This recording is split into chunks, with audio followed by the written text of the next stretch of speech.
بسم اللہ الرحمن الرحیم۔ السلام علیکم۔ شروع اس رب کے نام سے جس کے سب نام اچھے نام ہیں اور جسے کسی بھی نام کے بغیر پکارا جا سکتا ہے، یاد کیا جا سکتا ہے، محسوس کیا جا سکتا ہے۔ پروگرام ہے علم و دانش اور میں آپ کا میزبان صفدر علی ہوں۔ ناظرین، عمومی زندگی میں بلکہ بالخصوص بھی کہا جائے تو ہمیں بہت سارے ایسے مسائل کا سامنا رہتا ہے جو ہماری اپنی ہی سوچ کے پیدا کردہ ہوتا ہے۔ ہم یہ امید کر رہے ہوتے ہیں کہ کوئی آئے اور ہمارے زخموں پر مرہم کا پھاہا رکھے۔ ہم چاہے نا امید ہوں، چاہے کوئی اور معاملہ ہو، کسی بھی طرز پر اپنی زندگی کو لے کر چل رہے ہوں، ہمیں کوئی ایک ایسا شخص چاہیے ہوتا ہے جو ہمارے تمام سوالات کا جواب دے۔ آج کے اس پروگرام میں ہمیں روحانی و مذہبی شخصیت جناب سید سرفراز شاہ صاحب کا ساتھ حاصل ہے۔ ہم ان سے جانیں گے کہ در حقیقت مسائل کا حل کس صورت میں ترتیب دیا جا سکتا ہے۔ آج کے اس پروگرام میں ہم بنیادی طور پر نوجوانوں میں بڑھتی نا امیدی اور ڈپریشن پر بات کرنے جا رہے ہیں۔ السلام علیکم سر۔ وعلیکم السلام۔ بہت شکریہ آپ کے قیمتی وقت کا۔ نوجوان نسل کسی بھی قوم کی ریڑھ کی ہڈی ہوا کرتی ہے اور جتنا زیادہ ان کی تربیت پر زور دیا جاتا ہے اقوام عالم میں، اس سے تو یہی معلوم ہوتا ہے کہ انہی کے ہاتھ میں مستقبل ہے، انہی کے ہاتھ میں حال ہے۔ پاکستان کی اگر صورتحال کا ذکر کیا جائے تو کم و بیش ایک محتاط اندازے کے مطابق 60% نوجوانان ایسے ہیں جو کہ نا امیدی اور ڈپریشن کا شکار ہیں۔ آپ کیا سمجھتے ہیں اس کی وجوہات کیا ہیں؟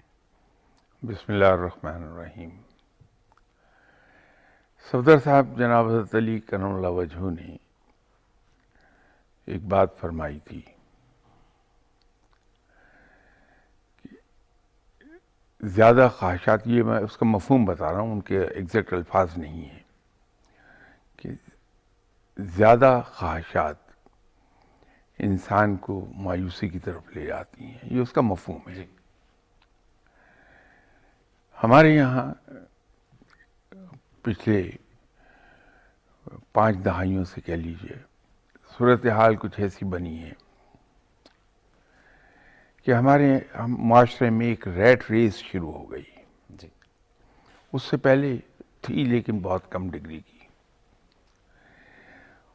اس ریٹ ریس نے ہمیں زیادہ پریشان کیا ہے۔ صحیح۔ ہمارے اندر سے بالعموم صبر اور انتظار کی صلاحیت ختم ہو گئی ہے۔ جب انسان کے اندر یہ دونوں چیزیں ختم ہو جائیں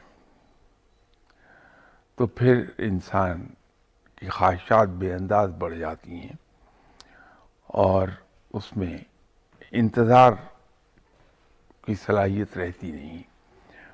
انسان یہ چاہتا ہے کہ جو کچھ میرے دل میں خواہش پیدا ہوئی ہے، یہ خواہش